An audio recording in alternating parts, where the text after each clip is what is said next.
For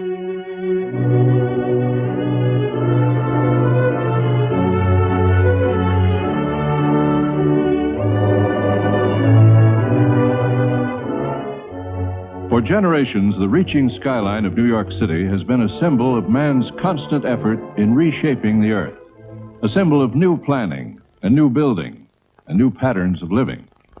Beyond the skyline, in New York's expressways, in its bridges, beaches, and parks, in its steady elimination of slums, lie the principles of one of the world's great physical planners, Robert Moses.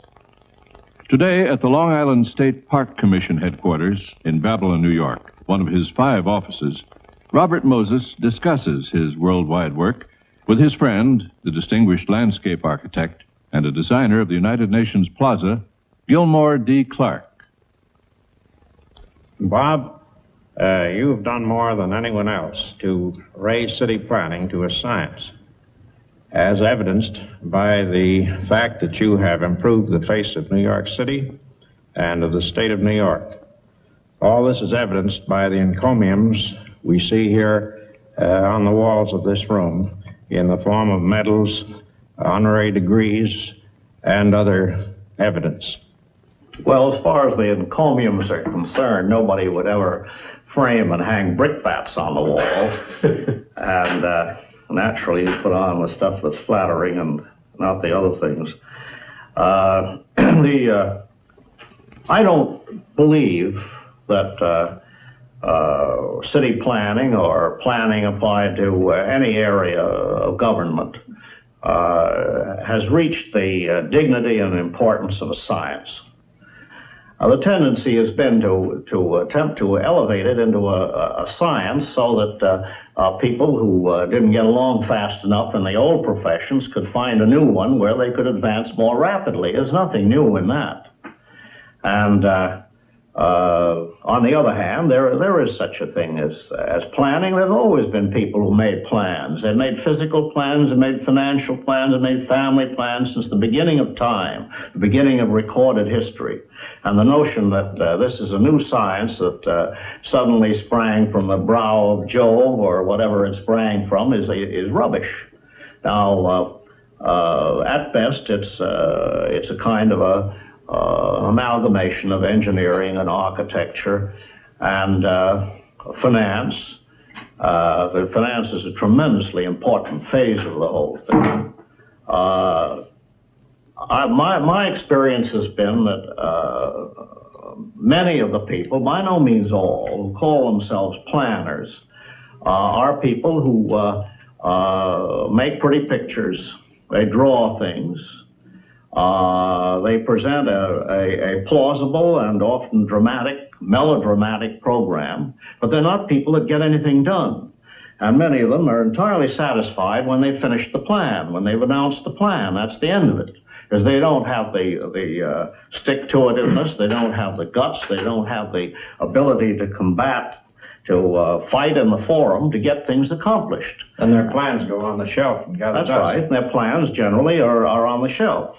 And the result is that you have an enormous accumulation of schemes of one kind or another. Many of them are valid, theoretically valid. But what is a valid plan? You get a man who looks ahead and says he can look ahead 100 years. I don't think anybody can look ahead 100 years in this country in the field of physical planning, city growth, metropolitan growth, regional growth, whatever you want to call it. Bob, I've heard you speak about limited objectives many times. I suppose that what you mean is that you prefer to plan for, say, within a period of 4 or 5 years, whereas the ivory tower boys that you speak about talk about 25 to 30 years. Of course, I am a limited objective boy. I couldn't get anything done, nor could the people that are working with me, on any other basis. But on the other hand, it's ridiculous to say that things we're working on don't show any imagination, that they're all without vision and without regard to the future, and that they're just these immediate, showy, immediate things. Now, you take a thing like a project like Jones Beach, for example. Well, we've been at Jones Beach since 1924. That's a long time. The original plan is no different from the present plan. We've carried out about maybe 70% of it, 75% of it, in the course of 35 years. That's how long it's taken. And it just happens to be our good fortune or luck or whatever you may call it, that the people who originally conceived the idea are still around. They're extant. And maybe a little groggy, but they're still here. Bob, no one that I know of has ever carried out such tremendous public works programs as you have. And in so doing, you invite criticism. I'd like to have you tell me something about that. Well, I don't know that there's very much to say. Yes, I can say as a generalization that there is no big program of any kind, no physical program, whether it's parks or highways or bridges or whatever it may be, that doesn't start with an enthusiastic minority. Now, if you're unhappy in a minority, and most people are in this country, you don't go any further. You assume that if you're in a minority, you must be wrong, because that's the democratic process. In any event, most people feel uncomfortable in a minority, and some of us don't. I never felt that way about it, because all big programs start with minorities who become majorities in the end. And in the process, there's a tremendous amount of criticism. Some of it is justified, some of it unjustified. Some of it's constructive, and much of it is uninformed, and a good deal of it, unfortunately, is strictly malicious. Some of it comes from people who have nothing to do but criticize. They don't have any other talent.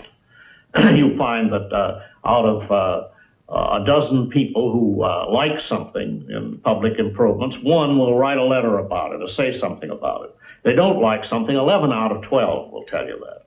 That seems to be in human nature. But as to sensitiveness, why, if you become very sensitive, why, you become useless. Can't take it physically, mentally, or any other way. And those of us who have been around for quite a while, and don't forget, we have survived somehow or other in public office, don't get excited about criticism. We try to be reasonable about it. We try to understand that if you have to move a lot of people out of the way of a big housing project or a slum clearance project like, say, Lincoln Square, whatever the objective may be, or out of the way of an approach to a bridge, that a lot of them are not going to like it. Many of them are misinformed. Many of them, in the end, come around to feel that you've done them a great service. And but in the process, if there is somebody to excite them, to steam them up, somebody that is a ringleader, you get a terrific amount of criticism. And newspapers join in it, churches join in it, and there it is. And that frightens the elected offices. They're scared. And even those that have commissioned you to do the job run out on you, or they weaken. And they always have the same phrase that they use. I've heard it ad nauseam for the last 30-odd years. They say, you don't have to be elected. My stock reply to them is, you don't have to be either. But that's your picture. Dr. Parr, the distinguished director of the American Museum of Natural History, posed a question for you when he asked, how do you reconcile your attempt to create a civic pride in a local community with a definite policy of observing public cautiousness in public architecture? What was your reply to that? Well, I pointed out to him, first of all, that he's an ichthyologist. He's a fish man. And I don't recognize him as an architect or an authority on planning or public works or anything of that kind. He's a darn good man on fish. Well, I don't know much about fish, and I like fishing, but I'm not an expert. And I pointed out to him that his theories about what he would do if he were in a position to do something about architecture, public structures, left me very cold indeed. The fact of the matter is that in my opinion, let's leave out the fact, just say that in my opinion, a public official who's responsible for the architecture of buildings, plans, subdivisions, the architecture that goes with arterial improvements, and there's a great deal of architecture in them, as you know now, and landscaping, all that sort of thing, should be progressive, of course. Should have an open mind. Should use new materials if they're any good. But he shouldn't be the forerunner. He shouldn't be the avant-garde fellow. He's got no right to do that with public funds. Bob, I remember some time ago that you wrote a letter to someone whose name I've forgotten concerning real estate that was to be purchased in connection with the Harlem Ship Canal Bridge. The letter was about 3-4 pages long, and your reply was nuts. Well, that's true, and I remember the man. Is that the length of your usual answer? No, but the reason that man, I know exactly who he was. I replied to him was because he was a very close friend and a great adherent and advisor of Male LaGuardia's. And he was important enough to answer. There's no reason why I had to write him very politely or at great length. Letter writing is something of an art, has to be cultivated. So does talking. And that doesn't mean you do it gratuitously, or you do it just for fun, or you do it sadistically, or you do it to be mean or to be a smart aleck. It means that it's a weapon. You've got to fight for the things that you're interested in. You have to explain things. And certainly the last thing in the world is to assume you can fall back in this country on the laws of libel or slander. All the good lawyers are working for the other fellows. How is it that you get along with people in order to gain your manifold objectives? Well, I don't want to pose as an authority on that, or as anybody who sets any standards or has anything to contribute.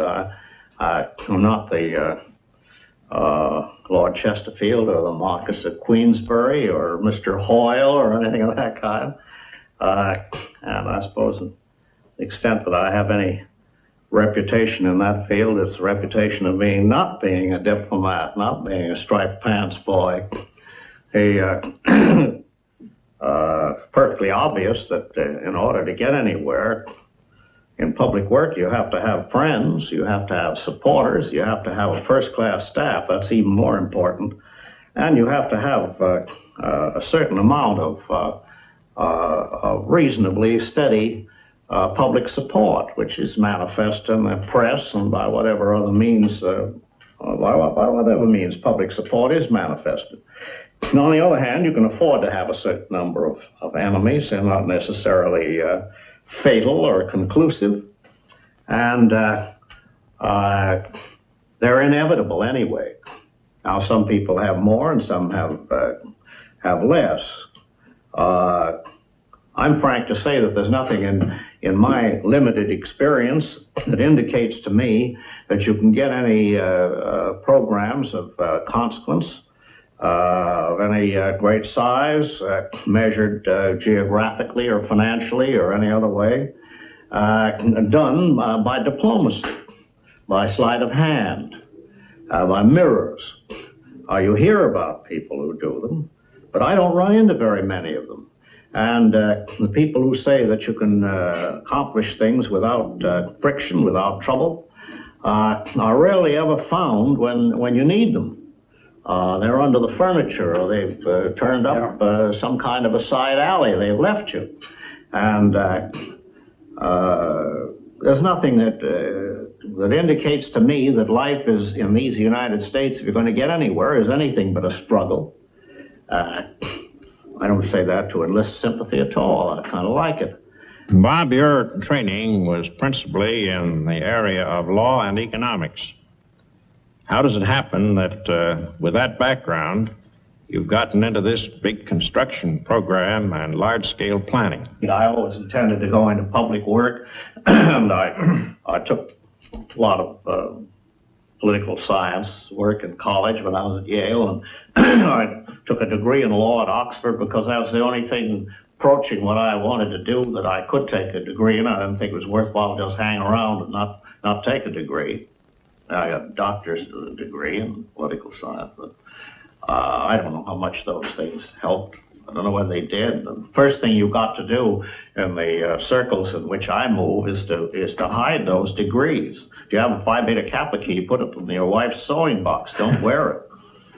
Well, doesn't that speak pretty well for the basic, broad, general education rather than highly specialized areas? If you went on a tramp steamer and bummed your way around the world, you'd do just as well. Maybe better. You hold some very definite views about statues and statuary in cities across the country.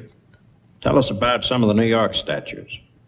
Well, you know the problem there. Art is as good as the Art Commission, and the Park Commissioner who also votes. Now, the most hideous monstrosities that we have in New York, and we have plenty of them, date back to a period when they represented the taste of that period. It's futile to try to criticize that taste in terms of the taste of today. A different set of people, and other customs, other laws, and there it is. Once one of these things is established, you never can get rid of it. You take that fellow congressman downtown in New York with his finger upraised who got the postal increase for the postal employees. That's one of the worst statues in New York, but you could never get rid of it. As long as there's a postal service, he's going to be there. As to recent memorials and monuments, I think we've done pretty well in New York. You've been interested in a great many cities outside of the city of New York. I'm thinking particularly of Flint, where we worked together. Now, the interesting thing about Flint is there are two interesting things. First of all, it's a city that has leadership. It's largely industrial leadership. It's a General Motors town. It's primarily a Chevrolet town with some Buick overtones. And the president of General Motors, the last recent president, lived there, and the people who made Flint came up with the automotive industry, dating way back when they were making axles and things for wagons and carts before the internal combustion engine got going. And they furnished real leadership, and they're the leaders today. Some of them survived 50 years. Mr. Mott, for example, is I recall it, the largest single stockholder in General Motors. He's 83 or 84 years old. He's still as lively as a cricket. And he's interested in the civic center. He's interested in having a cultural center, having a branch of Michigan University and Opera House, running track, Philharmonic, all the other things that you can think of. And they have provided real leadership in that town. And when that group of top industrialists and the labor leaders also get together, they decide what will be done. And it is done. I don't say there's been a complete lack of political leadership, but it has been a town that has acknowledged leaders, and they get together and decide to do something, they do it. Now, it's not true in most American cities. True in some new cities in Texas, it's true in some cities in California. It's notably not true in the eastern part of the United States. And if you get a group of people like that together, they can pretty nearly decide whether the community will be genuinely progressive or not. That's the lesson of Flint, if there is any lesson. Suppose we jump from a relatively small city to a large one. Take, for example, the city of Los Angeles. That's spread all over the place with no central area. What would you do in such a situation? I don't know. I wouldn't want to have the job.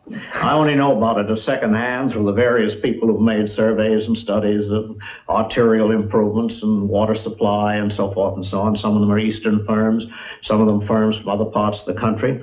They've got plenty of talent out there.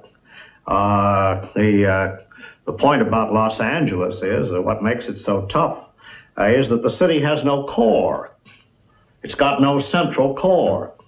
And contrary to the belief of a great many so-called planners and experts in the field, a city does have to have a central core. It has to have a place where there are high values and where there's fine business and where there are theaters and all that sort of thing, tall buildings. And that's where you collect your taxes. Now, if you don't have that, and you just have a spreading blight, or at least you have a spreading population, and spread over an enormous area, and the cost of maintaining it is simply prodigious. Take the additional number of policemen you need, and firemen, and street cleaners, and inspectors, and all that kind of thing. It's a city without any heart. And I don't mean in the sentimental sense, but I mean in the physical sense. And I don't know how you deal with a thing of that kind. A great many people have moved there from all over the country. They don't have their roots down very deep. They haven't been there long enough to establish very many connections. I would say that it's probably the most difficult city in the United States to make progress in when it comes to planning. But I don't know anything about it at first hand. You've been to Western Europe rather recently. What about the problems over there, particularly with respect to the devastated areas? Well, I've only been over once, and I went over for a short time to look at some things for General Clay in Germany. I wouldn't have believed, looking at the ruin of a place like Essen, that it could be rebuilt in the way that it has been in a relatively short time. But their primary job has been to rebuild. Now, it's true that they've rebuilt on a permanent basis and with modern materials and on the basis of new plans.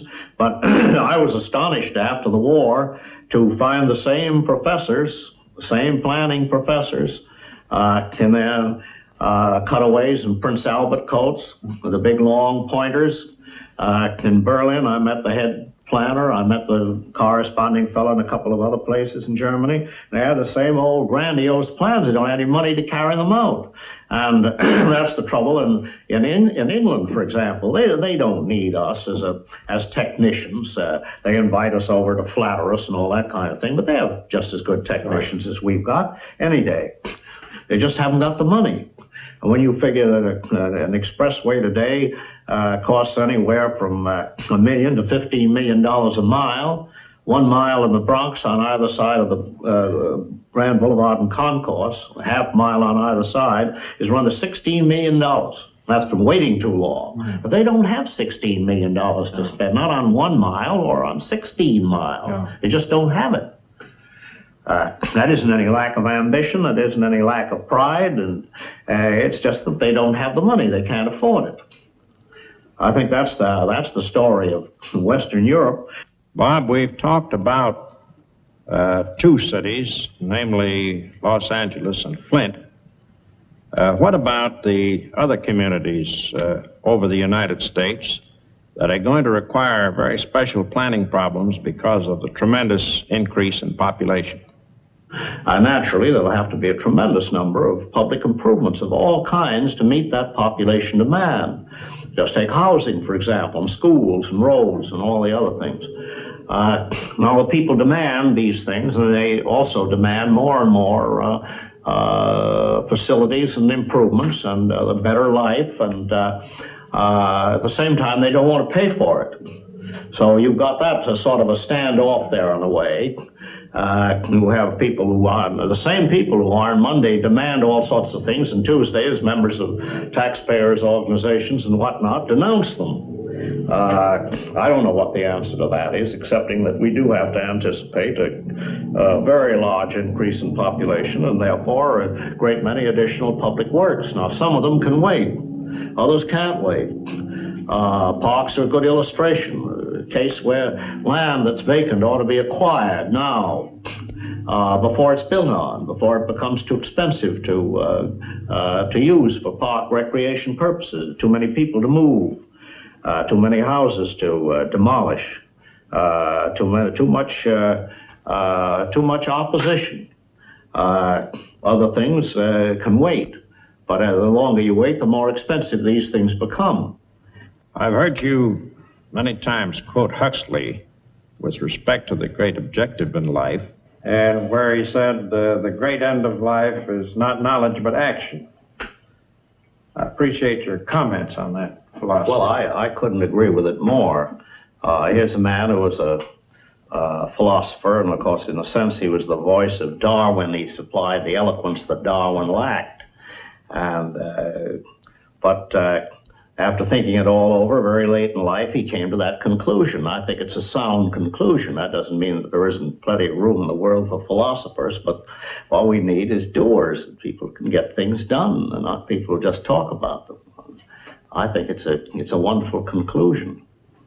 Bob, from whom have you learned the most? From the well-intentioned reformers or from the politicians? Well, I'm an emancipated graduate reformer, and as to which group I've learned more from, I've learned much more from the politicians than I have from the reformers. Reformers don't, as a group, are not a very attractive group of people. As you get older, you recognize that. They're too self-righteous. They feel that they have the call. I never felt that I had the call. I often think these fellows that get these long-distance telephone messages from on high just have a wrong number. On the other hand, you take politicians, and I take as an illustration Governor Smith. All that I know that's of any practical value about the basic things in politics, I learned from him.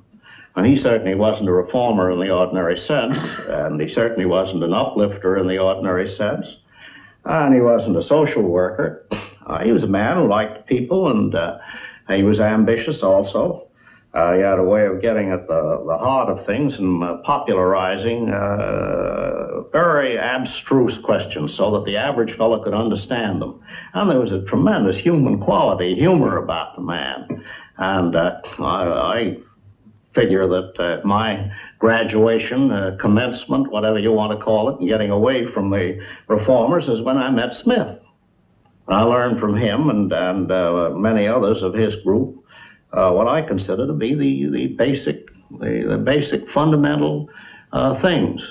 And they were never people, any of them, who said that they believed in principles and not in people. They believed basically in people. Their loyalties ran to people. They were loyal people.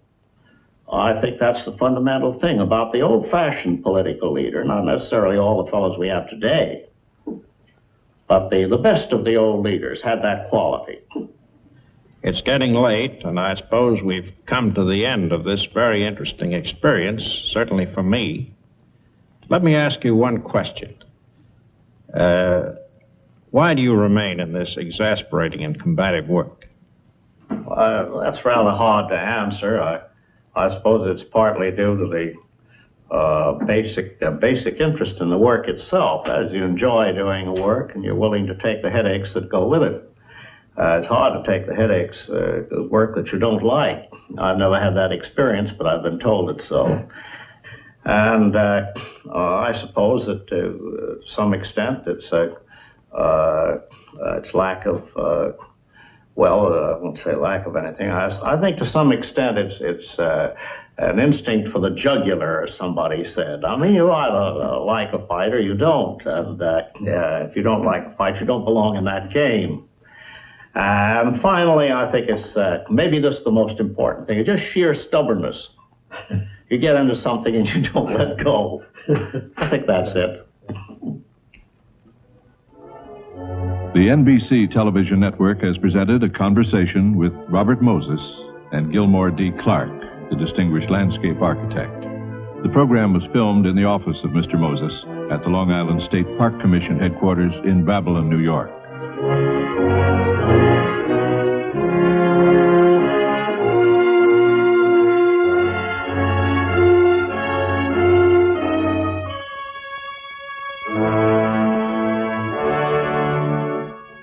This program was produced as a special project by the NBC television network.